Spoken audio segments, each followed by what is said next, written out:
Welcome back to A Game of Fangs and Thrones. My name's Hannah, and this is my June TBR. Before I get started, June. That's like halfway through the month. Where has this year gone? But moving forward, I will still do TBR videos. I'm not going to do hauls. I think I've explained this before. But I'm going to restart my Read 9 by 1 challenge just to try and keep on track of all the books that are the wrong way around, because these are all the books where you can't see the spine, are the books that I haven't read. So basically that's where that's going. In terms of currently reading, I'm reading The Girl with the Dragon Tattoo by Stieg Larsson, which is book 6 of my challenge and book 1 of the Millennium. Started off as a trilogy. Now I think other authors have picked up on it, because unfortunately Stieg Larsson died before the book was released, or you could see the actual results of it, or something along those lines. And so far I am enjoying it, but I'll do a full review when I hit 9 books. So in terms of TBR, that one is on there because I have to finish it. Book Roast's G from Book Roast is running the Adventures in Aeldia, which is a year-long readathon based on her magical readathon, which is brilliant. The pick one, you normally get a choice of prompts and you pick one or the other. This month's prompts are either book with a prologue or book with an author's note. So what I'll do is I'll run the die generator, which is the I'll just roll a die because I don't know how much I'm actually reading. This month I started 6 books. One was a DNF and the other one I'm carrying forward, so 6 seems like a reasonable number, including any DNFs and carry-ons. So I'll just pick 6 actually. That sounds like fair. And then if any of those books fit the Aeldia prompt, I'll use them. If not, I won't use this to pick. I'll just pick from here to see if I can find any books with an author's note or a prologue.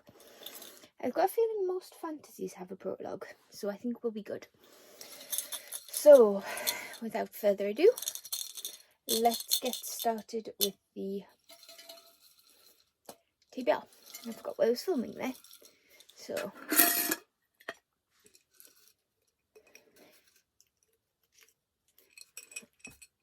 let's see. Book 1 is A Song of Wraiths and Ruin by Roseanne A. Brown. A Song of Wraiths and Ruin by Roseanne A. Brown. This is another one I've had for a while. This originally came out in 2020, so we're getting some backlist here. For Malik, the Solstasia Festival is a chance to escape his war-stricken home and start a new life with his sisters in the prosperous desert city of Zaran. But when a vengeful spirit abducts his younger sister Nadia as payment to enter the city, Malik strikes a fatal deal: kill Karina, Crown Princess of Zaran, in exchange for Nadia's freedom. But Karina has deadly aspirations of her own. Her mother, the Sultana, has been assassinated. Her court threatens mutiny, and Solstasia looms like a knife over her neck. Grief-stricken, Karina decides to resurrect her mother through ancient magic, requiring the beating heart of a king. We know where this is going. And she knows just how to obtain one, by offering her hand in marriage to the victor of the Solstasia competition. When Malik rigs his way into the contest, he and Karina are set on a heart-pounding course to destroy each other. But as attraction flares between them and ancient evils stir, will they be able to say their tasks to the death? And the sequel to this has already been out. It's been out for a while, and the cover is just gorgeous. Two. Murder at the Village Fete by Catherine Coles. Now, Murder at the Village Fete by Catherine Coles is a Kindle Unlimited book. so I'm just going to load it up on my phone to get the blurb. It is a cozy mystery book. It is book 2 in the series, the Tommy and Evelyn Christie mystery. Basically, in the first one, Murder at the Manor, we meet Tommy and Evelyn, who inherit the manor due to Tommy's uncle dying, I think. I don't think you need to read one to read the other. I don't think there's going to be an overarching mystery, but we shall find out. So, downtown Abbey Cross with murder, she wrote, set in a Yorkshire village. Evelyn Christie, the new Lady Northmere, is looking forward to hosting the local village fete in the grounds of Hesselham Hall. However, the last thing she expects to see on the morning of the fete is the local Member of Parliament face down in the stream at the edge of the lawn. Evelyn and her husband Tommy, who was a police officer, but before he got called into the war, are again called into action to find the dastardly murderer before he strikes again. If you enjoy the glamour of bygone eras like 1920s Downton Abbey and gentle, cosy mysteries set in the English countryside, then you will love this new series. And it's only about 186 pages, so it's fairly short, and I do remember that the first one did read very quick.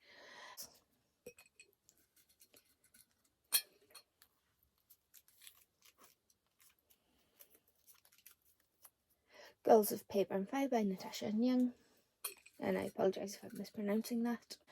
Girls of Paper and Fire by Natasha and Young.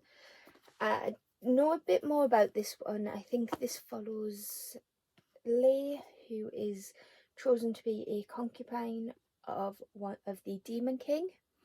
And I do know that this deals with quite heavy topics of sexual violence, rape, sexual abuse. So if this is something that you are interested in, please be wary of those triggers. So I'll just read the back as well. Each year, 8 beautiful girls are chosen as paper girls to serve the king. It's the highest honour they could hope for, and the most demeaning. This year, there's a 9th, and instead of paper, she's made of fire. Leigh is a member of the paper caste, the lowest and most persecuted class of people in Akara. 10 years ago, her mother was snatched by the royal guards, and her fate remains unknown. Now the guards are back, and this time it's Leigh they're after. The girl with the golden eyes, whose rumoured beauty has piqued the king's interest. Over weeks of training in the opulent but oppressive palace, Leigh and 8 other girls learn the skills and charm that befit a king's consort. There, Leigh does the unthinkable. She falls in love. Her forbidden romance becomes enmeshed with an explosive plot that threatens her world's entire way of life. And Leigh, still a wide-eyed country girl at heart, must decide how far she's willing to go for justice and revenge. I forgot this was sapphic. It does have an author's note, and it starts right at the start, and there is a note as well saying, please be aware that this book contains scenes of violence and sexual assault.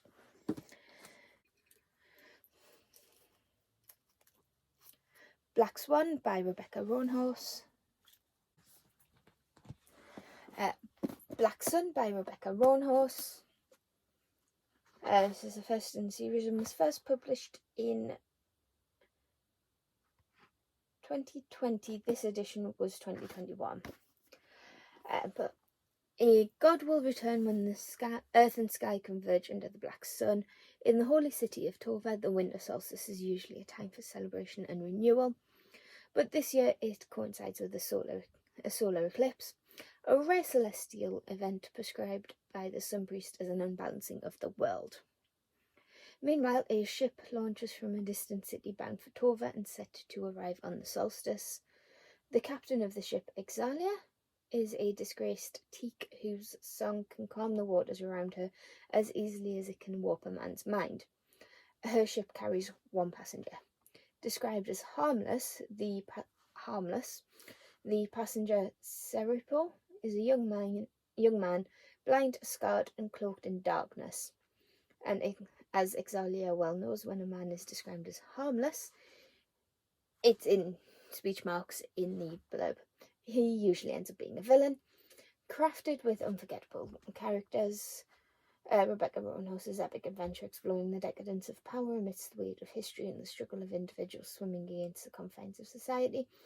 And Their Broken Past is the most original series debut of the decade. And I just like that cover.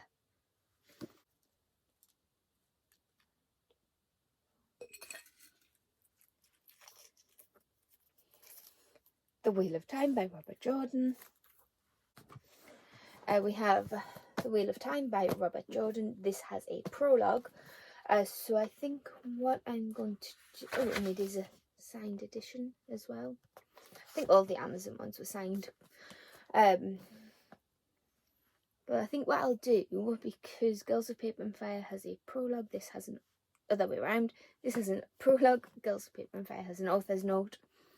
What I will do is I'll just sort of decide in July, going by the prompts.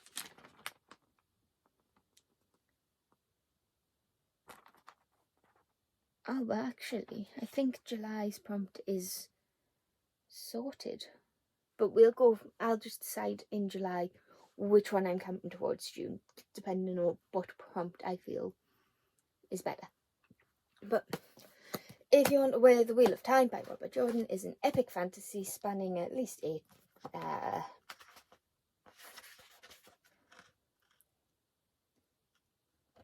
1, 2, 3, 4, 5, 6, 7, 8, 9, 10, 11 books, but then books 12, 13 and 14 are with Robert Jordan and Brandon Sanderson.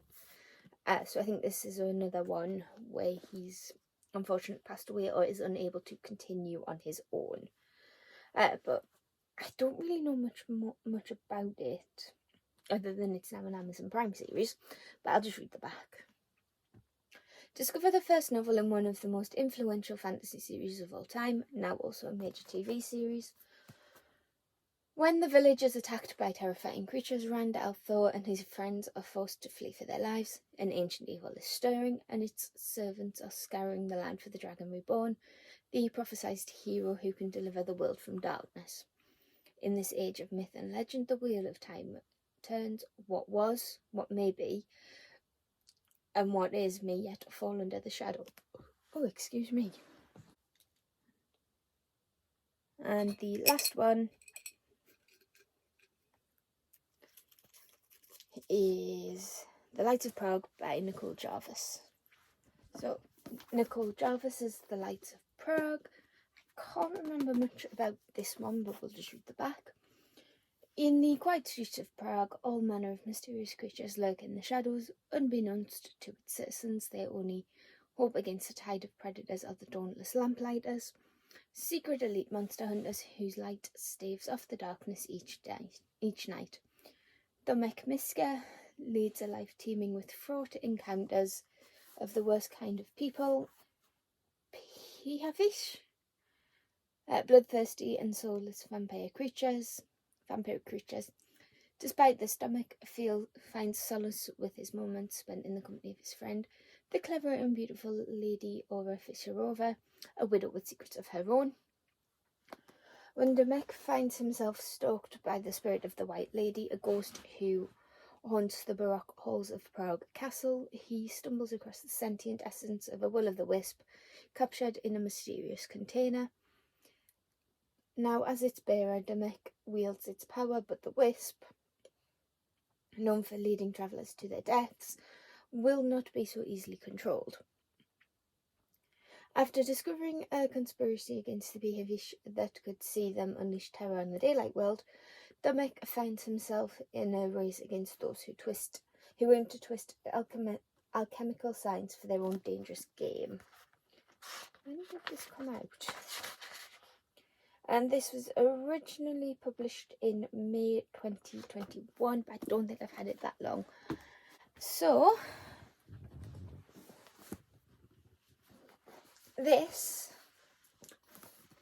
with the Kindle book on top, is what I plan to... Oh, and Girl with the Dragon Tattoo is what I plan to read in the month of June. So with that, I think that's the end of this video. So tell me in the comments below if you've read any of these, if you are currently reading any of these, if you think I will like any of these, what you're currently reading, what you're enjoying, if you have any recommendations for me, and I shall see you in the next one. So give this video a like if you liked it, and hit that subscribe button if you see this, talk about these, and I'll see you in the next one. Bye.